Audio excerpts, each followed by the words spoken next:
Olá, aqui é o Daniel Tetrablog.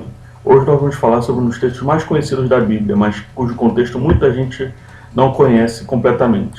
É o texto que está em Efésios 6, 10 a 20, em que Paulo descreve a armadura de Deus. Existe um certo simbolismo por trás dos termos nesse texto que eu gostaria de esmiuçar aqui com vocês. Palavra em Efésios 6, de 10 a 20. No demais, irmãos meus, fortalecei-vos no Senhor e na força do seu poder.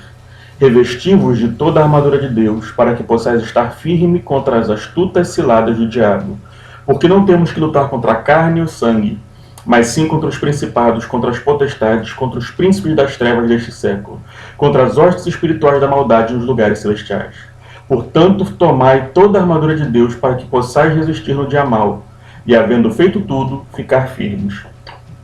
Estais, pois, firmes, tendo cingido os vossos lombos com a verdade e vestida a couraça da justiça, e calçados os pés da preparação do evangelho da paz, tomando sobretudo o escudo da fé, com o qual podereis apagar todos os dardos inflamados do maligno. Tomai também o capacete da salvação e a espada do Espírito, que é a palavra de Deus, orando em todo tempo com toda oração e súplica no Espírito, e vigiando nisto com toda perseverança e súplica por todos os santos. E por mim, para que me seja dada, no abrir da minha boca, a palavra com confiança para fazer notório o mistério do Evangelho, pelo qual eu sou embaixador em cadeias, para que possa falar dele livremente como me convém falar.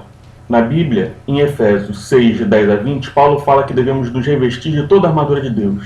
Ele cita partes como o capacete da salvação, o cinto da verdade, o escudo da fé, e parecem apenas algumas platitudes, afinal de contas é só uma metáfora, certo?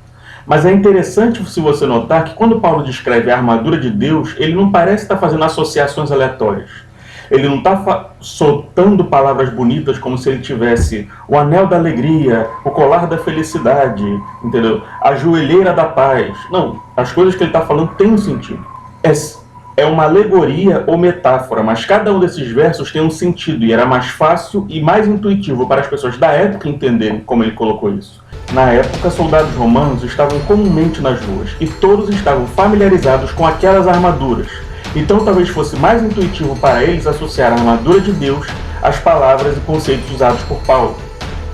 Vale lembrar que cada parte do equipamento de um militar tem sua utilidade. A mochila onde carrega suprimentos, o saco de dormir, etc.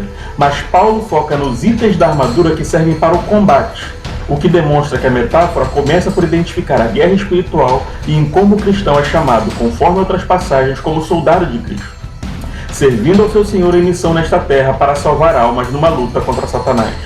Cada uma das peças da armadura de um soldado romano ou de qualquer roupa de combate tem uma função, e eu creio que não é diferente com a armadura de Deus. A armadura de um legionário romano possuía 7 peças. Ela era chamada de lorica segmentata, ou loriga segmentada, tirada do latim. Tem esse nome porque o peitoral era formado de diversas tiras de metal, formando os tais segmentos. Era uma armadura pesada, mas os soldados romanos marchavam e carregavam todo esse equipamento onde quer que estivessem. Além do peitoral, a armadura incluía um cinturão para manter tudo amarrado e ligado.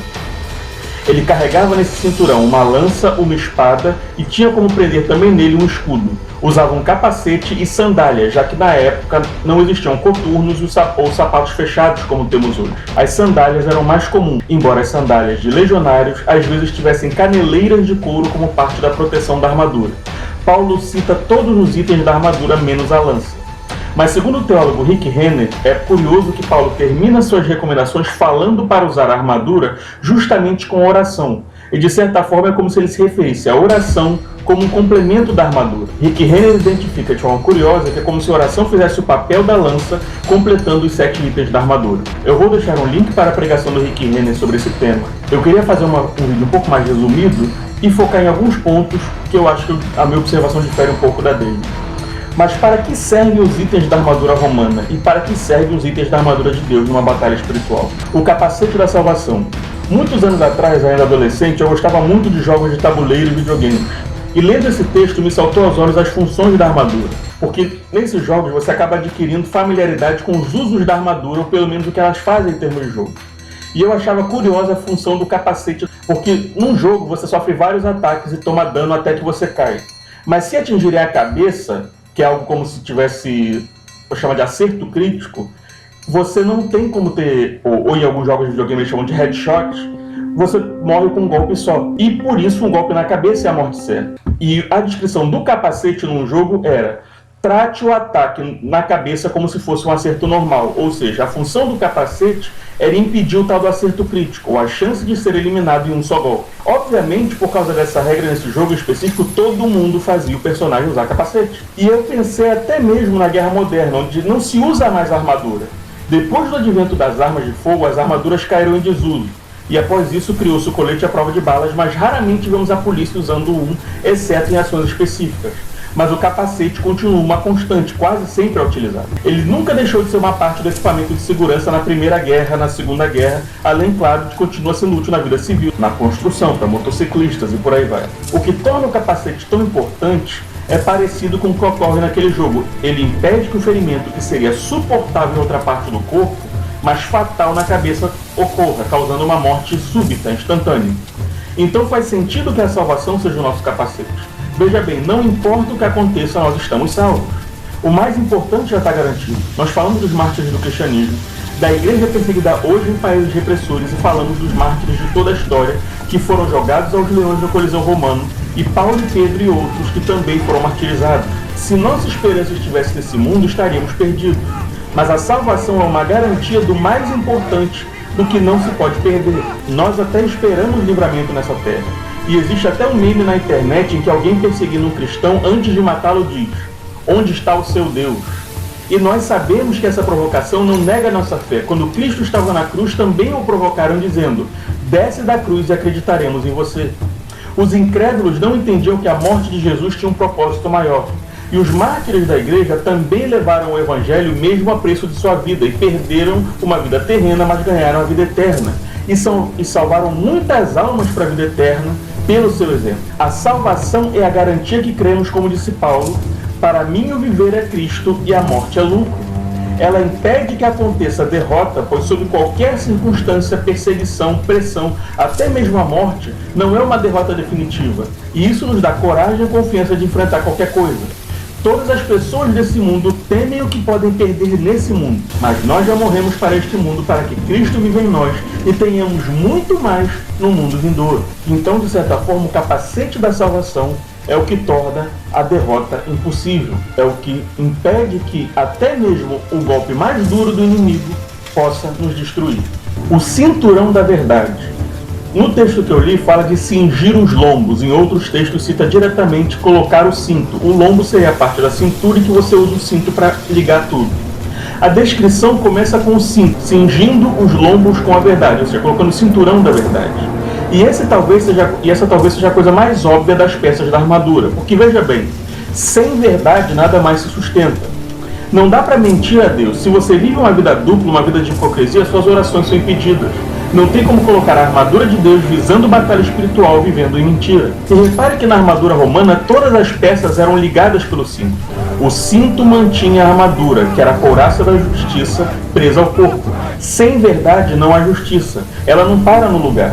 Se você tem uma couraça, que seria a proteção de todo o seu corpo, sem estar devidamente segura pelo cinto, ela tem brechas, ou seja, quando descobrem a sua vida dupla, aquela falsa justiça que você tinha é revelada.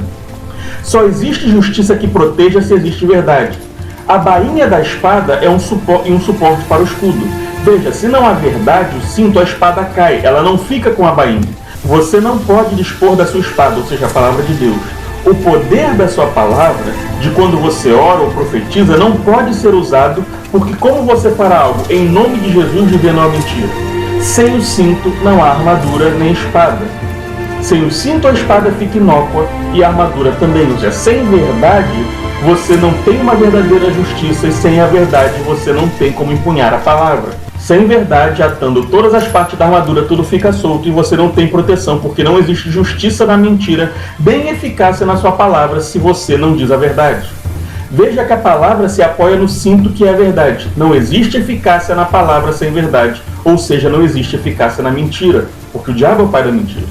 Veja como as peças se encaixam. O diabo é pai da mentira. Sem verdade como base, não existe o uso da palavra de Deus, a nossa espada, couraça da justiça. Uma vez que a sinceridade na fé, ou seja, verdade, que na metáfora é representada pelo cinturão, você pode pendurar as coisas nele. E também é isso que amarra a couraça ou armadura, que era feita de placas, a loriga segmentada propriamente dita. Você já deve ter ouvido muitos pregadores falarem em brecha. Você tem que fechar a brecha, você tem que ficar na brecha, que o inimigo não pode te tocar se não houver alguma brecha, e que essa brecha é aberta pelo pecado. Se você tem pecado na área sexual, o inimigo tem uma brecha nessa área da sua vida. Se você tem um pecado na área financeira, o inimigo tem brecha para te incomodar ali. Perceba que se pecado é o que abre a brecha, não ter pecado, ou seja, justiça, é o que fecha a sua vida em todas as áreas, para que você não possa ser atingido. Daí faz sentido a couraça da justiça. É a armadura que protege todo o seu corpo. Se você tem uma armadura completa, fechada, mesmo que o inimigo tente te atingir, o ataque é bloqueado. Não penetra onde você é protegido. E repare que a loriga segmentada é formada de várias placas. Então uma placa pode faltar ou se soltar, deixando brechas na armadura. Uma vida de justiça é uma armadura fechada em todos os níveis, protegendo seus órgãos vitais e sua virilha, porque havia um saiote com tiras de couro ou de metal e protege seus pulmões por trás, e se completa com um capacete protegendo seu pescoço. Uma armadura completa é quase impenetrável, mas no decorrer da luta ela pode começar a soltar tiras ou ter brechas, e é aí que você fica vulnerável. Pode ser um ombro desprotegido ou um braço, ou uma tira faltando no seu ventre. O diabo não brinca conosco. Ele quer nos matar, roubar e destruir. Então Paulo recomenda com tanta veemência que usemos toda a armadura de Deus e sejamos aptos a manuseá-la. Porque uma falha, vamos dizer que você seja 93% crente, já deixa 7% de brecha que o inimigo pode aproveitar. E não importa onde seja a brecha ou que ela seja pequena, pode ser na direção do baço, do fígado, do pulmão, do coração. Um ataque que penetre numa área desprotegida da nossa vida pode nos deixar fora de combates. Então temos que ser retos, justos em toda a área da nossa vida, de forma a sermos impenetráveis, porque quando houver batalha espiritual e haverão inúmeras batalhas na nossa vida de caminhada cristã, nós precisaremos entrar na batalha para valer. É importante notar que uma armadura em tiras, da mesma forma que pode soltar uma parte, ou pode ter uma vulnerabilidade, pode da mesma maneira ser consertada. Basta trocar algumas tiras e isso provavelmente facilitava a vida do exército romano. Não era preciso trocar uma armadura inteira, só algumas partes. Da mesma forma, sabemos que é difícil viver permanentemente sem pecado. Aliás, somos dependentes da graça de Cristo porque não podemos justificar a nós mesmos. Nós não queremos entrar numa batalha e não estamos apenas falando de uma campanha ou de um jejum, mas nós vivemos em batalha. Os soldados romanos não tiravam a sua armadura a maior parte do tempo. Eles levavam a armadura onde quer que fossem quando estavam em missão. E nós estamos em missão aqui nessa terra.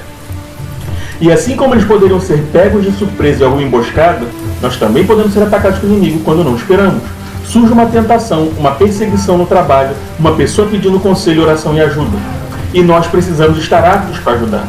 Então é claro que devemos viver em justiça. Não podemos viver em pecado e planejar uma batalha espiritual e dizer, bem, agora eu vou passar 6 meses levando o evangelho a sério, jejuar e orar, porque eu quero uma promoção, ou porque eu quero um carro novo. Depois eu volto para aquele pecado habitual ou volto a deixar aquela brecha. Obviamente que isso não é fidelidade a Deus, mas tendo que estar sempre aptos e sabendo que não conseguimos viver em total perfeição, é um alívio saber que a couraça pode ser restaurada. O nosso general que é Cristo pode consertar nosso equipamento, pode perdoar nossos pecados e remendar a nossa couraça de justiça para que seja como nova, para que possamos voltar ao campo de batalha e cumprir a missão para Ele. E quer sejamos pegos de surpresa, quer estejamos partindo numa campanha sabendo que haverá batalha, estamos preparados sempre vestindo a nossa couraça da justiça, sempre prontos, diligentes, perseverando em santidade e aptos para quando formos chamados. Mas se pecarmos, temos acesso ao perdão de Deus, que nos apressamos a buscar, sendo justificados em seu sangue, não nos conformando em viver dias e noites com a brecha aberta em nossas vidas, porque precisamos estar sempre preparados e o inimigo usará qualquer brecha que puder encontrar, e ele vai mirar especificamente na brecha, porque o objetivo dele não é um treino, não é brincar conosco, é nos destruir. Nós devemos estar prontos para o combate. Nosso Senhor já nos instruiu e já nos deu o equipamento. Nós precisamos estar prontos e saber utilizá-lo, como recomenda Paulo. O escudo da fé.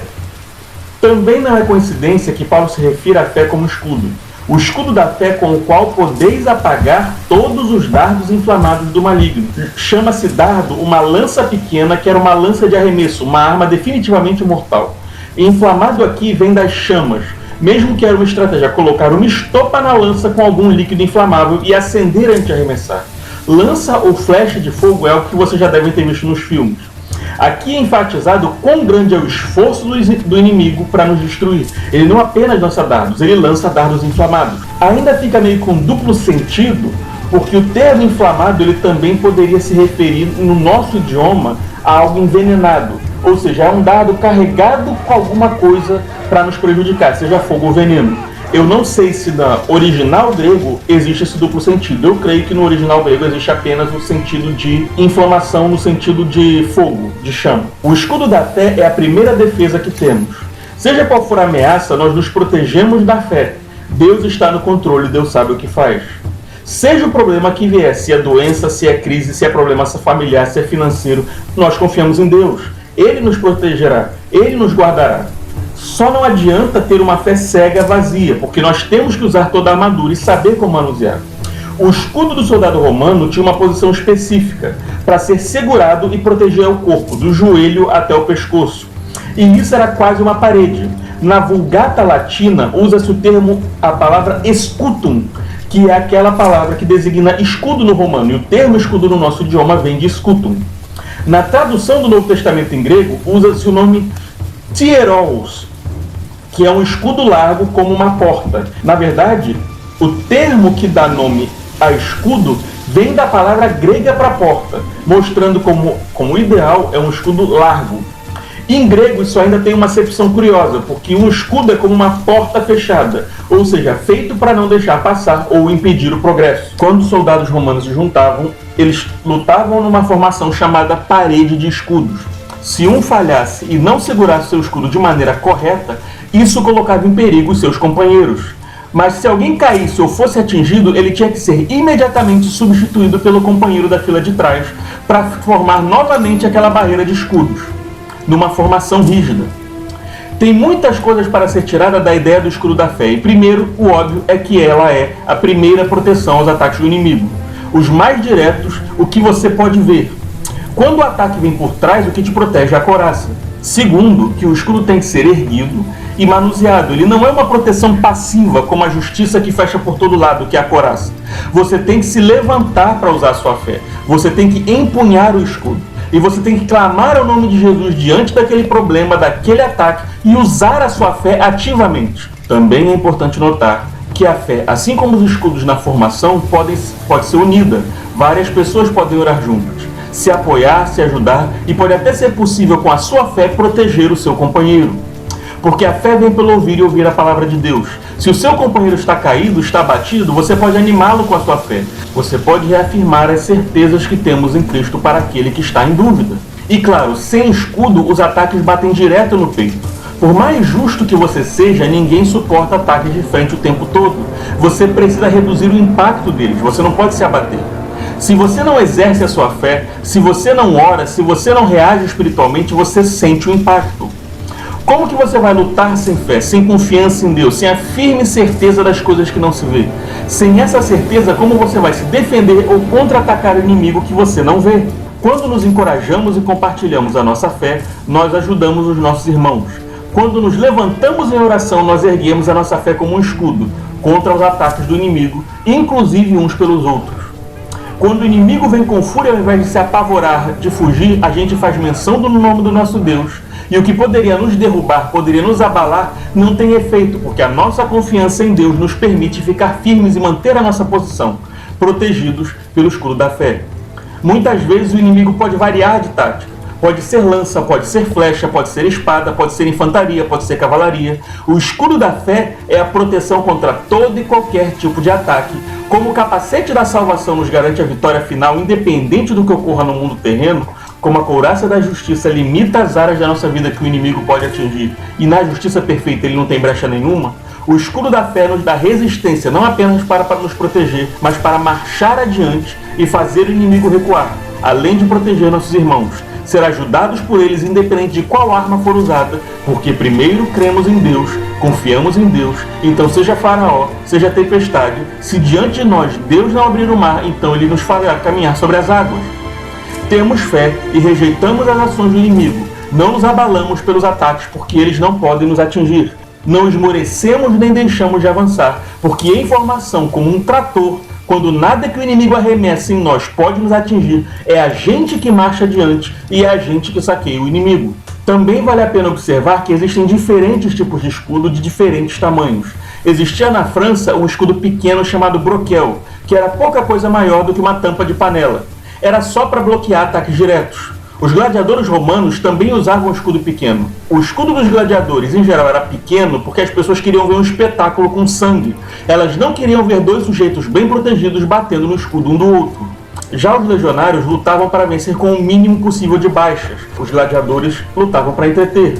Os vikings usavam escudos de madeira medianos. Ao longo das eras, diferentes tamanhos e formatos de escudos eram usados. O escudo torre do legionário romano era um dos maiores que já foi usado. Um homem do século I tinha pouco mais de 1,50 m, 1,60 m. Hoje em dia as pessoas são mais altas porque elas comem melhor, têm uma medicina mais avançada. Mas à época, a estatura mediana do ser humano do sexo masculino era por pouco mais de 1,5 m a 1,60 m. E o escudo romano, chamado de scutum, daí vem o termo escudo do nosso idioma, eu já falei isso antes, tinha cerca de 1,10 m de comprimento, por 40 centímetros de largura. Hoje, alguns estudiosos chamam de escudo-torre porque era feito para cobrir praticamente todo o corpo da pessoa. Veja que com 1 metro a 1,10 m para uma pessoa de 1,5 m, isso são 2/3 do corpo dela protegido. Se você levar em consideração que a pessoa não fica esticada, como a gente fica quando vai medir a altura, mas com os pés separados, joelhos dobrados numa posição de combate, o scutum cobre praticamente a pessoa toda. Não é só isso, ele é meio curvo, como um semicírculo, e protegia um pouco pelos lados também, de forma que ao seu lado ficava um pouco protegido, como se você estivesse dentro de um tubo cortado ao meio. E a gente está falando do escudo que foi padrão do Império Romano, durante mais de 800 anos do Império Romano. E ele continuou em uso até perto do início da Idade Média, já que você ainda tinha o Império Romano do Oriente e Bizâncio, onde também se usava um equipamento parecido com o dos romanos. Quando Paulo fala do escudo da fé, ele não usa outro termo, ele se refere ao scotum, ou seja, o escudo do legionário que cobre todo o corpo, quase como uma segunda armadura, só que mais efetiva e passível de ser movida para te proteger de diferentes direções.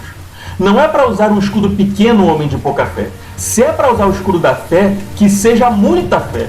Fé que cobre todas as áreas da sua vida, como a justiça. A fé deve ser usada como proteção. Quer o inimigo ataque sua vida financeira, seu casamento, seu trabalho, seus estudos, seu ministério. Caso você precise de uma cura, você não tem como cobrir tudo se for pouca fé. Se você não sabe o que a palavra de Deus diz acerca de cada uma dessas áreas da sua vida, assim como você pode viver em justiça. Você tem que saber o que a palavra de Deus diz sobre cada uma das áreas da sua vida. E assim você pode viver em justiça, usando a couraça sem pecado. Você também deve ativamente entender o que a palavra fala de bênção sobre a sua vida. Se a fé vem pelo ouvir e ouvir a palavra, você deve saber o que a palavra diz dos crentes. Existem palavras e promessas e instruções na Bíblia sobre trabalho, sobre família, sobre casamento, sobre ministério. Você terá que exercitar e aplicar a sua fé e a confiança na proteção de Deus, sabendo que Deus diz na sua palavra acerca da sua família, acerca do seu casamento, acerca do seu ministério. Então não importa a crise que surge em qualquer uma delas. Você sabe bem que pode confiar em Deus para resolver porque você crê. Você sabe com firmeza, mesmo sem ver, o que Deus tem planejado para a sua vida e quais as promessas Ele fez ao seu respeito. Eu gosto de citar sobre o escudo da fé a situação de Jó. Jó não entendia o que estava acontecendo na vida dele enquanto estava tudo indo por água abaixo, mas ele não abriu mão da fé. Então, ainda que o diabo possa ter tocado na família dele, nos bens dele, no corpo dele, o diabo não pôde tocar na alma dele.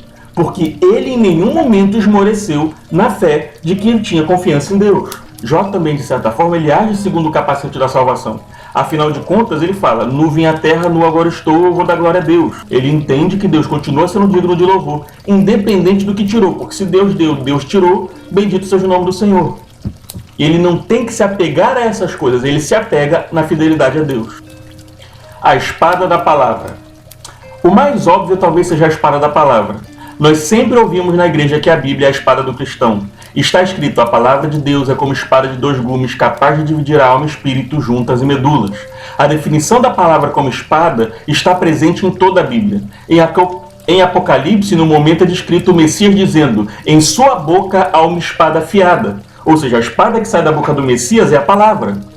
Quando Jesus é tentado no deserto, toda vez que o diabo o tenta, Jesus responde citando as Escrituras. E assim ele derrota Satanás, com a espada afiada da sua boca, a palavra de Deus. Convém também dizer que quando oramos, pedimos declarações à palavra, profetizamos, nós estamos usando a palavra como arma de ataque. Jesus expulsou demônios com a palavra. Deus fez os céus e a terra com a palavra. O próprio Jesus, em cujo nome oramos, o que nos dá autoridade é o verbo vivo. Então, a palavra é uma arma de ataque que derrota Satanás, que derrota o inimigo, o que derrota as enfermidades. Mas você deve entender uma coisa curiosa. Uma espada não é um instrumento fácil de manusear. Sabe, numa luta de espada, você já deve ter visto nos filmes, uma espada bate na outra em um longo duelo. Existe um embate de palavras, como se fosse As palavras também fazem isso num debate. E nós devemos ser hábeis em usar a palavra. Ser bom com a palavra é quase como ser um faixa preta. Ser um grande espadachim era algo que exigia treinamento de uma vida inteira. E nós devemos ser hábeis em usar a palavra como um soldado é hábil em usar a sua espada. Porque se ele não for hábil, é o inimigo que mata ele. Ele pode ter um escudo, pode ter uma armadura, mas se ele nunca atinge o inimigo, ele vai continuar sendo atacado, e a derrota é uma questão de tempo. Você não tem como vencer se você só se defende. Você pode se manter vivo na batalha se defendendo, mas a batalha acaba quando você derrota o inimigo. Se você não ataca, você acaba perdendo pelo cansaço. Se você quer atacar, vencer, colocar o inimigo para correr, e sim, eu estou falando de colocar o diabo para correr, você tem que usar a palavra como um exímio espadachim, como Jesus usou no deserto. A espada não é como a armadura que basta vestir ou o escudo que você segura numa posição e protege todo o seu corpo. Não, ela envolve destreza. Ela é de toda a armadura de Deus a que exige mais treino para ser dominada. Você pode ter uma fé, às vezes até cega. Uma vez que você aprende sobre a salvação, se você confia nela, você usa o capacete. A justiça definitivamente exige tempo e exercício e dedicação, porque você não pode esquecer de estar sendo injusto em todas as áreas da sua vida. Mas manusear a palavra exige um treinamento específico naquilo. Tem crente com a Bíblia aí cheia de teia de aranha.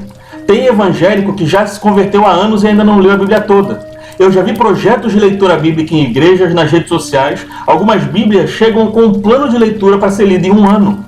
Como você pode derrotar o inimigo se você nem sabe manusear a sua principal arma? A palavra de Deus é a espada que divide alma e espírito. Na boca do Messias há uma espada afiada. Mas se na sua mão o que existe é uma lâmina cega, enferrujada, você mal sabe usar, o que você espera conseguir? Quando Paulo nos exorta a vestir toda a armadura de Deus e enfatiza que a espada é a palavra, ele nos está enfatizando qual a parte de todo esse equipamento mais precisa de prática constante e maestria.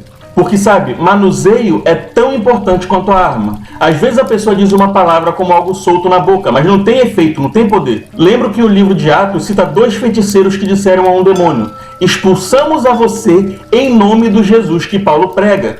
E o demônio disse para eles: eu conheço Jesus e sei quem é Paulo, mas vocês quem são? Sabe, eles queriam exercer autoridade sem ter. Eles não sabiam que a autoridade não se terceirizava dessa forma. Eles não entendiam bem o que estavam dizendo, eles não conheciam a palavra e nas mãos dele era inútil como uma espada na boca de um cachorro. Já viu cenas de filmes em que alguém pega uma arma, não sabe atirar e ameaça alguém e o vilão fala: essa arma está travada, essa arma já está sem balas. Sabe, alguns cristãos, eles citam versículos, caixinha de promessa, como uma superstição, sem nenhuma base, fora de contexto. Eles não sabem manusear a palavra. Quando você tem uma arma de fogo e não saber atirar, ou o tiro sai pela culatra, ou você não sabe destravar a arma, ou você erra o tiro, é o mesmo efeito que você está desarmado. Quando Satanás tentou a Cristo, ele chegou a citar as Escrituras. O diabo disse: joga-te daqui abaixo, pois está escrito, não te deixará tropeçar com o pé em alguma pedra. E Jesus corrigiu a falsa interpretação, a heresia que o diabo usou, e respondeu usando a palavra com a hermenêutica correta. Alguém que não conhece a Bíblia cai em heresias, é enganado pelo diabo e perde o duelo. Se você for menos astuto no manuseio da palavra, você pode ser derrotado por um herege.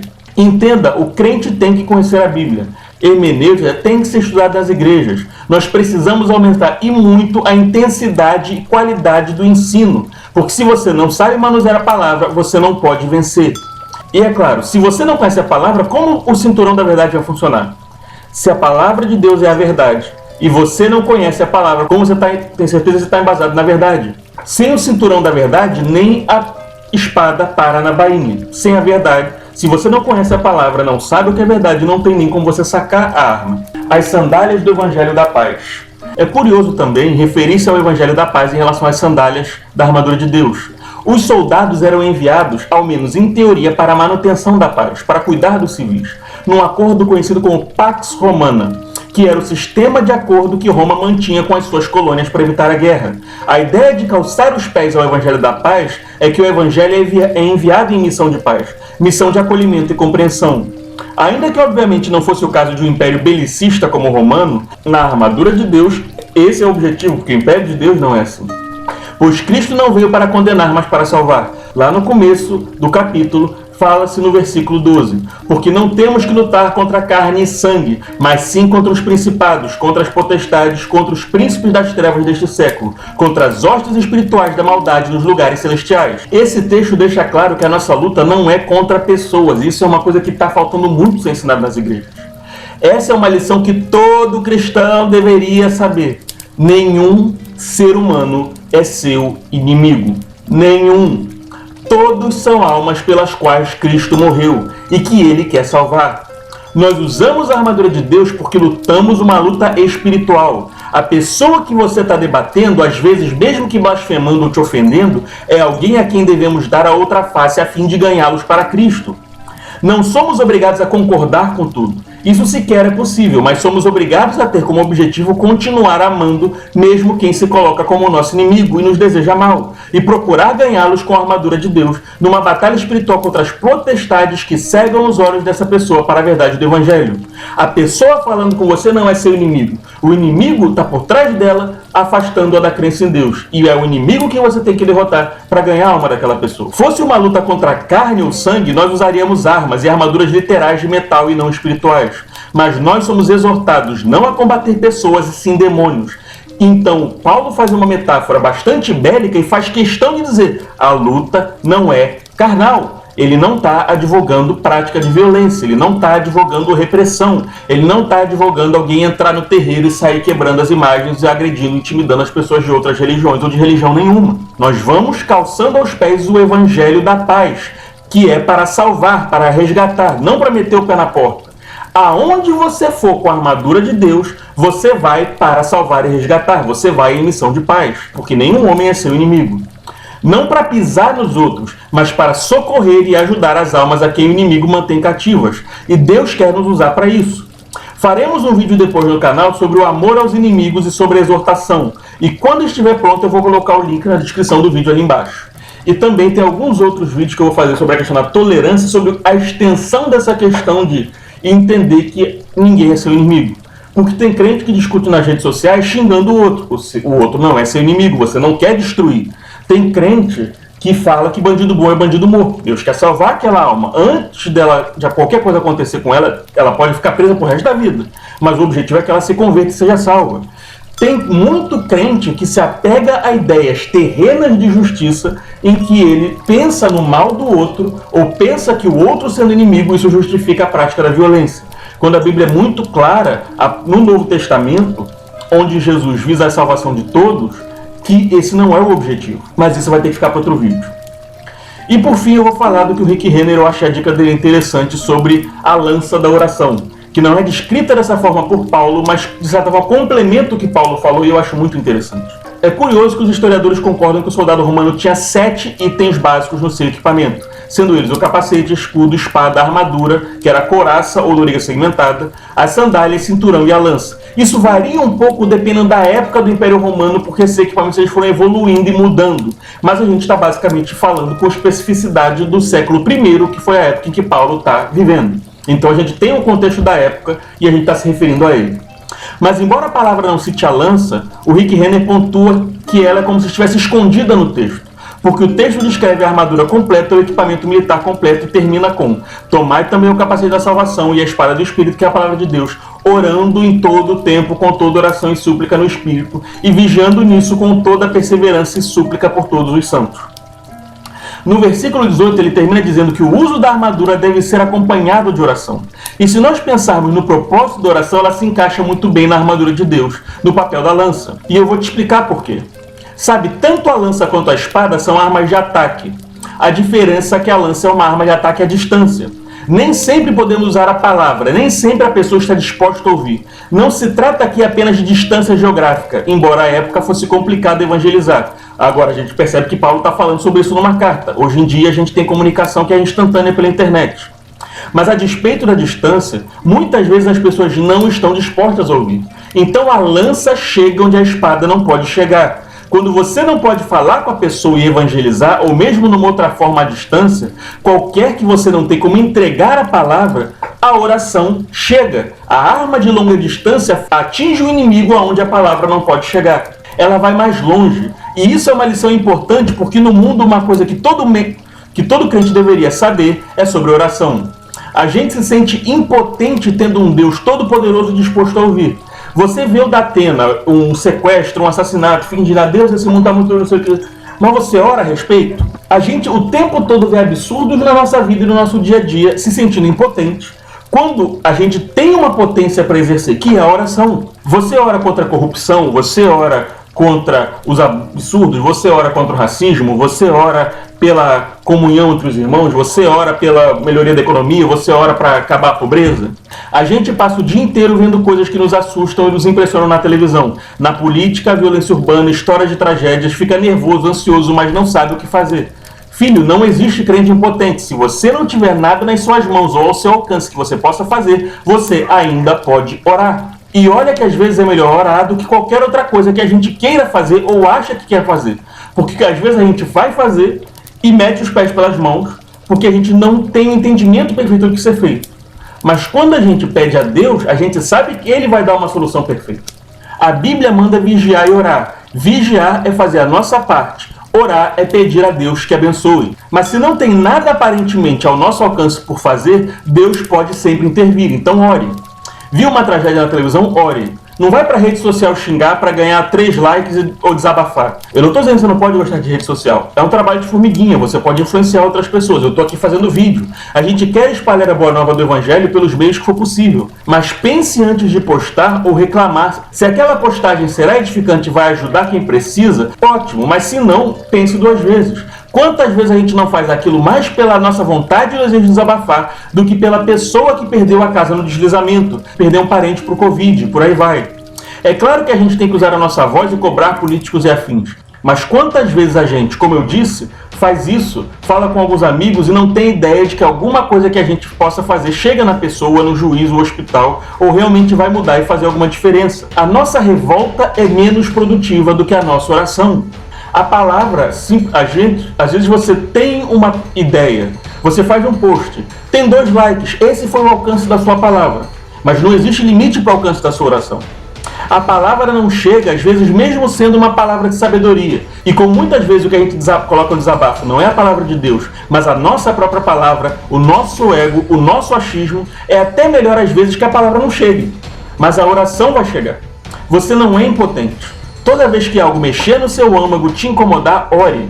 Não faz só uma oração rapidinha, não. Se estiver ocupado, ora rapidinho, mas depois coloca na sua lista. Tenta orar e incluir aquele caso na sua lista da semana, na lista de oração da devocional, na lista da célula. Nós precisamos criar esse hábito de, como a Bíblia manda, orar sem cessar. E andar em comunhão com o Espírito em oração e orar como primeiro e não como último recurso. Viu o problema? Ore. Declara a palavra. Abençoe. Não espera chegar numa situação sem solução que você já gastou todas as suas forças e não conseguiu, e aí você ora. Ora primeiro, até para pedir direção se você for fazer alguma coisa. Eu ainda vou comentar mais para frente sobre o efeito da oração como lança, que a ideia é você orar primeiro para que o seu esforço seja menor. Se a oração for o primeiro esforço, os outros esforços serão menores e terão mais resultado. Se a oração for o último esforço, pode ser que tudo que você tentou antes fique mais difícil ou seja até mesmo inútil. Nós precisamos criar esse hábito, porque existe algo que nós podemos fazer sim, sempre, ao invés de ficar ansioso, murmurar, xingar, descontar nos outros. Perceba que você viu o problema, você orou, você está espiritualmente contribuindo para a solução. Você viu o problema, não só não orou, como você ainda xingou, murmurou, falou mal dos... desobedeceu um monte de mandamento, deu brecha, abriu tua coração da justiça, não disse a palavra da verdade, entendeu? Enfim, jogou a armadura de Deus toda fora. Imagina, soldado romano, a primeira coisa que ele faz quando ele vê o inimigo é jogar o escudo longe, tacar a espada no chão e dar um chilique. Mas tem crente que está fazendo isso. Por que você está fazendo o contrário, sendo guiado pela sua carne, quando a palavra te instrui o que você deve fazer, que é realmente construtivo, para resolver o problema? E veja que você, quando alimenta a sua carne e age na sua ira e não age na palavra, você não só não está ajudando a resolver o problema, como está criando mais brecha para o diabo agir. Enquanto que quando você age na palavra, e às vezes até se calando, mas calado em oração, você está realmente ajudando a resolver o problema. Se você está tão revoltado com o problema, por que você vai atrapalhar ao invés de ajudar? Uma outra coisa interessante sobre enxergar a oração como a lança desse arsenal é que os romanos usavam uma lança interessante chamada pilo. E vários historiadores concordam que o pilo era uma das grandes vantagens do arsenal romano, como certamente a oração é uma das armas mais importantes do cristão. O pilo era feito de metal e madeira unidos de tal forma que quando o pilo atingia o alvo, ele entortava, e era difícil do inimigo tirar o pilo do seu escudo. E o pilo era uma lança pesada. Quando os romanos arremessavam as suas lanças, que eram os pilos, os inimigos usavam os escudos para se proteger, mas como o pilo deixava o escudo muito pesado e ficava enganchado, os inimigos acabavam tendo que largar o escudo antes de chegar na luta corpo a corpo. E aí quando chegava o combate corpo a corpo, os romanos estavam em grande vantagem, porque eles ainda tinham os escudos e a sua formação intacta, enquanto que os inimigos não conseguiam fazer uma parede de escudos porque vários deles tinham jogado o escudo fora. Quando o inimigo ainda tentava usar um escudo com o peso do pilo, ele não conseguia erguê-lo completamente, e isso tornava muito difícil e ainda assim a formação inimiga ficava quebrada. Então os romanos chegavam em formação em linha com uma parede de escudos altos, e os inimigos não conseguiam formar uma linha coesa porque vários deles estavam sem escudo ou não conseguiam sequer erguer o escudo. E os mais fortes, se conseguissem erguer o escudo, acabavam se cansando mais rápido e as batalhas eram longas.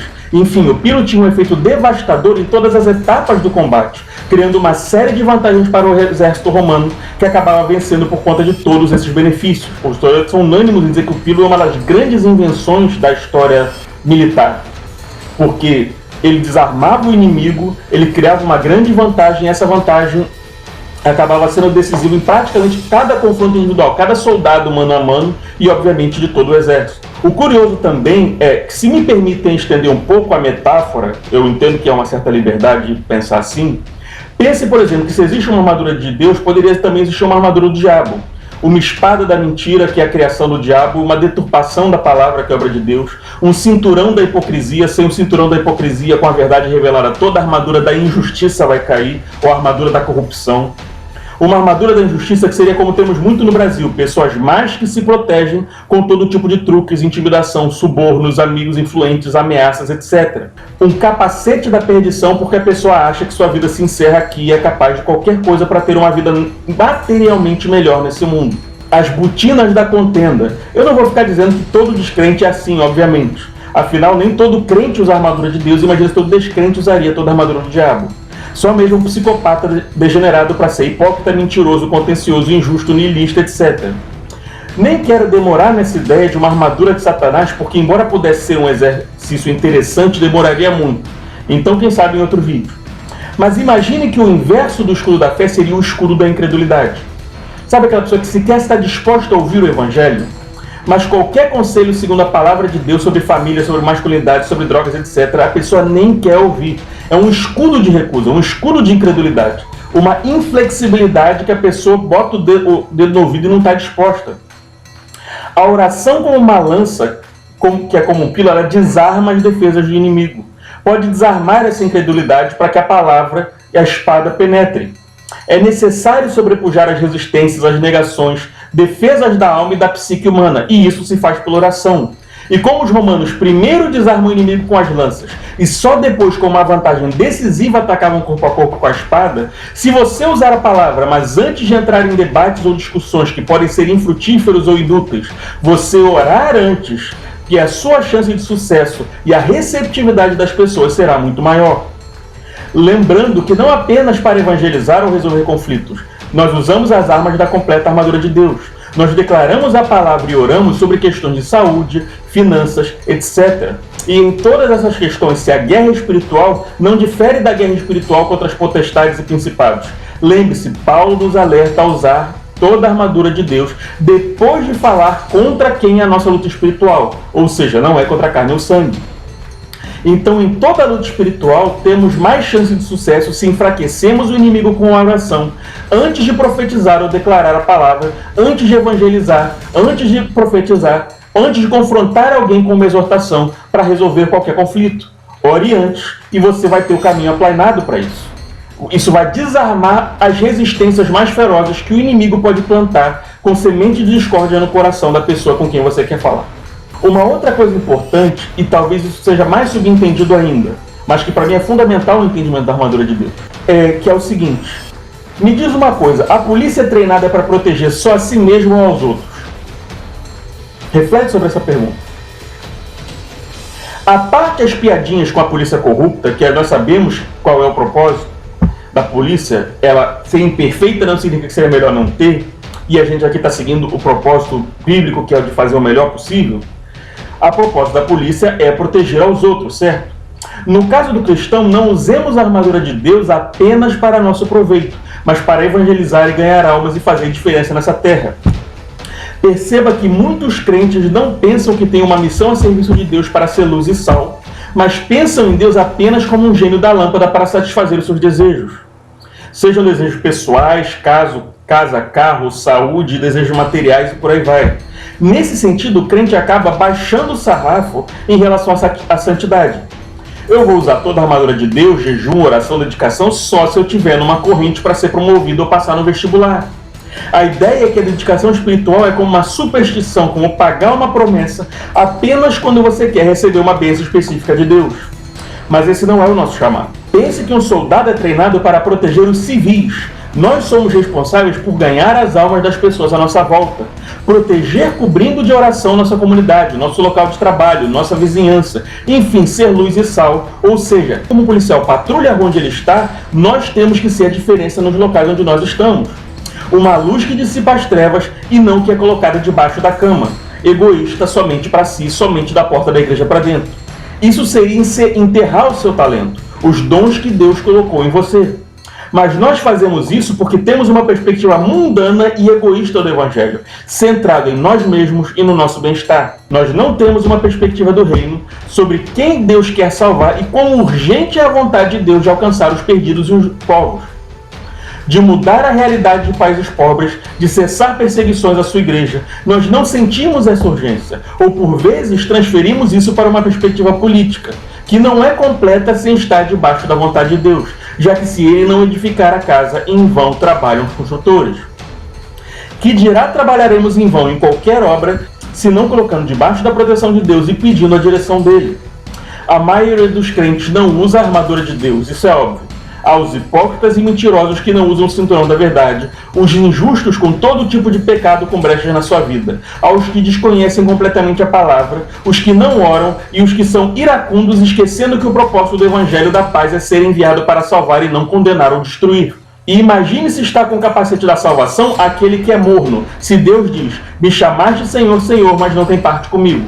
Aliás, infelizmente eu diria que a maioria dos crentes não usa sequer 2 ou 3 peças da armadura de Deus adequadamente.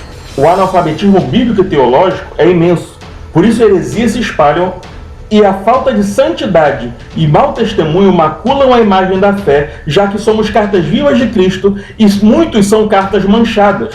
Agora imagine um exército assim, onde um soldado esquece a espada, outro está só com as ombreiras, mas sem o resto da armadura. Um que não pode marchar porque está descalço. Como será uma barreira de escudo se metade dos soldados não tem ou não sabe usar o escudo? Lembra quando eu falei aos poucos da lança-pilo que atrapalhava o exército inimigo derrubando escudos, atrapalhando a marcha, a formação? E agora imagine um exército que sequer tem soldados minimamente treinados, que o inimigo sequer precisa desarmar os escudos deles. Usar toda a armadura para um legionário era o ciclo básico de treinamento. Não era o capitão que usava toda a armadura e o soldado só tinha lança, ou o sargento só tinha escudo. Para você ser o mais raso soldado, você tinha que usar a armadura toda. E um soldado excepcional poderia ser um capitão, um centurião e por aí vai. No exército exigem hoje patentes como recruta, soldado, cabo, sargento, tenente, capitão, major, coronel e general.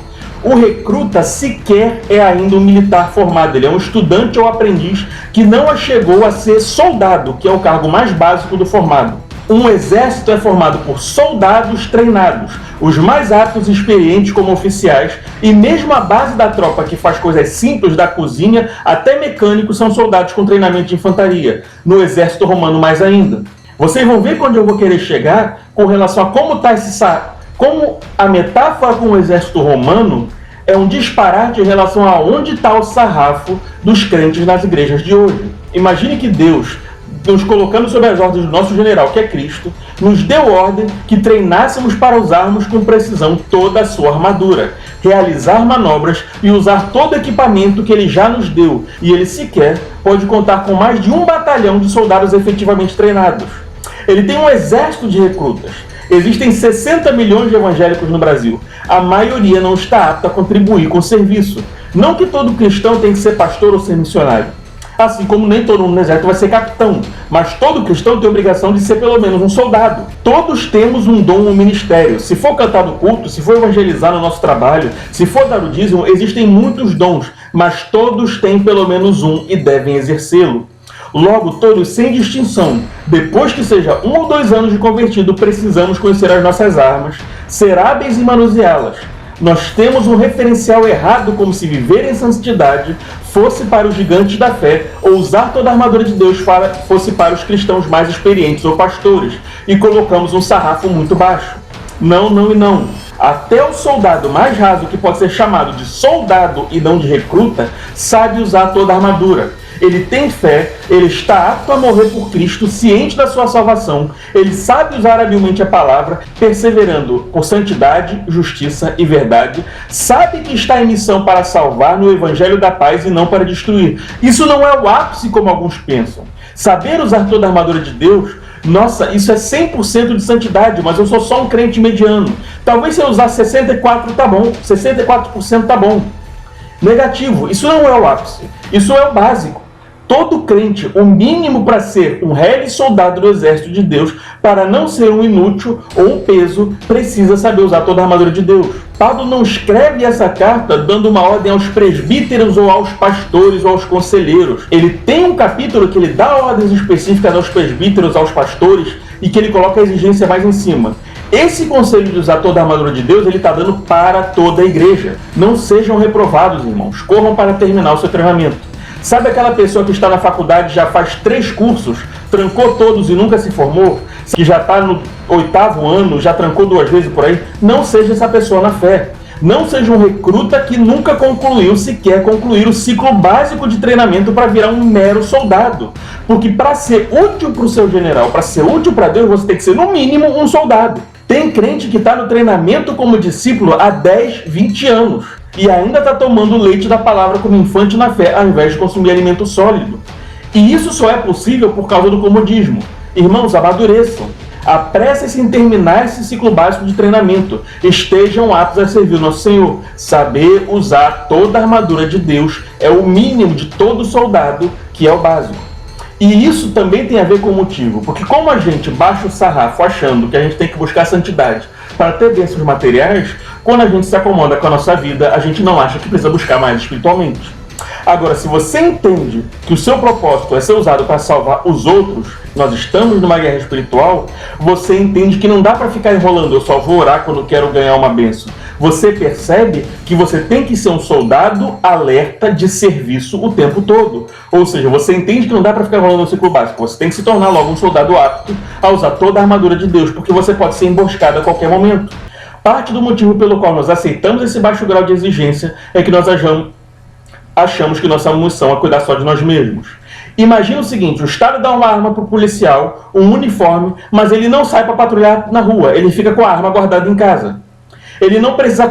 Se ele ouve alguém gritando, pedindo socorro, me ajuda, ele acha que ele recebeu o treinamento e a arma só para proteger a si mesmo. Cada um que tem a sua arma, seu treinamento, se proteja. Eu não sou policial, não tenho que proteger ninguém. Faz sentido para você isso? Faz sentido...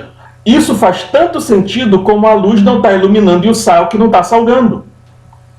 Então, por que tantos crentes vivem assim? Por que, me permita dizer, possivelmente, boa parte, se não a maioria da igreja brasileira, reage assim? Age como se a armadura de Deus fosse para proteger só a si mesmo e buscar bênçãos pessoais, e não para transformar o ambiente à sua volta. Deus merece tão pouco de nós? Se ele nos treinou como soldados do seu exército e nos enviou em missão, é isso que ele exige de nós? Não, ele exige muito mais.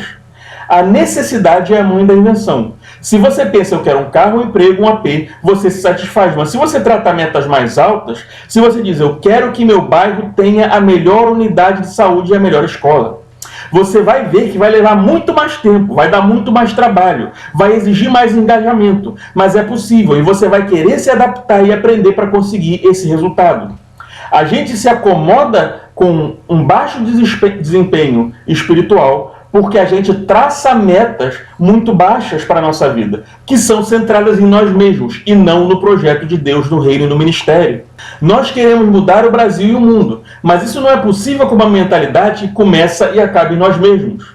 Objetivos mais altos, entender que Deus nos mandou para os que estão necessitados quando temos abundância, chorar com os que choram, consolar os órfãos e as viúvas. Nós somos chamados, toda a Bíblia de capa a capa, para abençoar os outros, amar ao próximo, não para perseguir as bênçãos apenas para nós mesmos.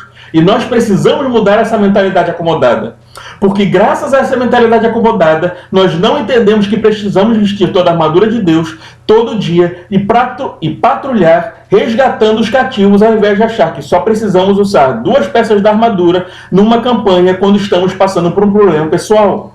Se você entende que você tem que patrulhar e proteger os outros, você entende que você tem que estar equipado o tempo todo. Se você pensa, eu só preciso usar isso para resolver o meu problema, aí você realmente vai passar a maior parte do tempo achando que só sabendo usar a espada ou só sabendo usar a fé é o suficiente.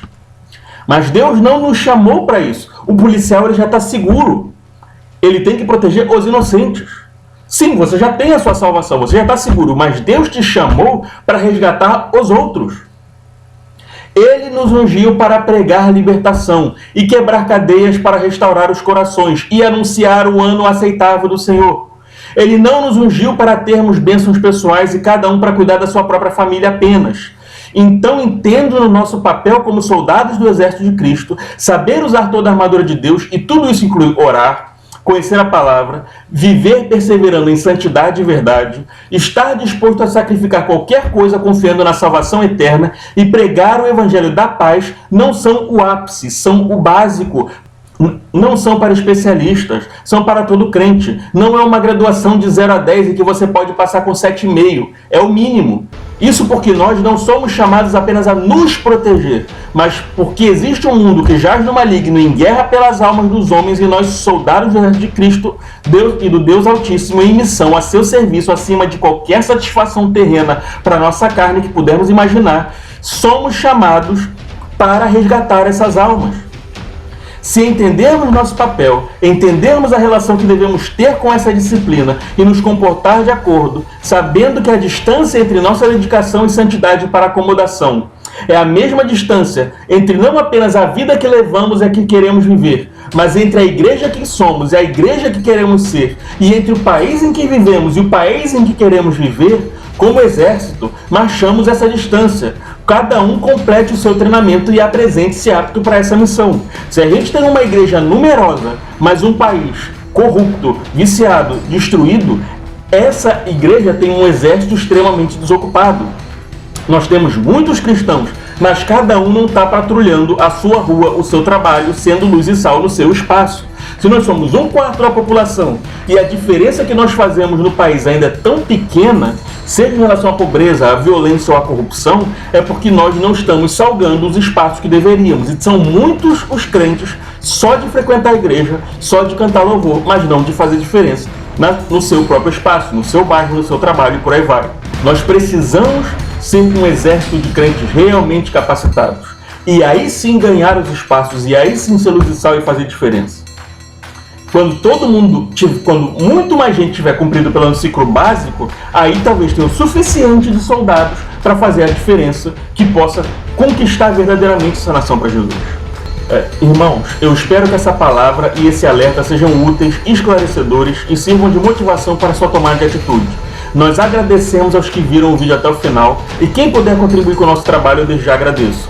Quem não puder, Deus abençoe também. Se possível, dá um like, compartilha com quem você gostaria de ouvir essa palavra e que pode ser abençoada por ela. Deus abençoe vocês, irmãos, e abraços.